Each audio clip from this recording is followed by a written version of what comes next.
ಸಾಲ ಗೊಬ್ಬರ ಹಾಕಿ ಔಷಧಿ ಅದು ಅಮಿತ್ ಪಾಟ್ಲಿ ಏನ್ ಮಾಡ್ಯಾನಲ್ಲ ಆ ಪ್ರಕಾರ ಎಲ್ಲ ತಕ್ಕ ಮಾಡಿದ್ವಿ. ಈ ಸದ ಒಂದ್ಸಲ ಕಟಿಂಗ್ ಮಾಡ್ರೆ 9 ಟನ್ ಮಾಲ್ ಬರ್ತೈತಿ. ಮತ್ತೆ ಇನ್ನು ಸೆಕೆಂಡ್ ಟೈಮ್ ಎಲ್ಲ ಟೋಟಲ್ ಎಲ್ಲ ತಿಳ್ಕೊಂಡ ಮೊದಲು 20 ಟನ್, ಈಗ ಹೊಳ್ಳಿ ನಮ್ಮ ಹೊಲದಾಗ 30 ಟನ್ ಮಾಲ್ ರೆಡಿ.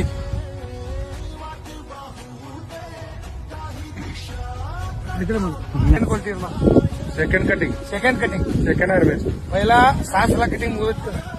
ಇನ್ನು ನೆಕ್ಸ್ಟ್ ಕಟಿಂಗ್ ಆಗೋದ 7ನೇ ಸಲ ಅಂದ್ರೆ 7ನೇ ಸಲ. 6 ಸಲ ಕಟಿಂಗ್ ಕಂಪ್ಲೀಟ್ ಮುಗಿದ. ಈಗ ಅಂತ ಬರ್ತಾರೆ पहला कटिंग खत्म, पूरा ये थ्रिप्स का खराब हुआ था.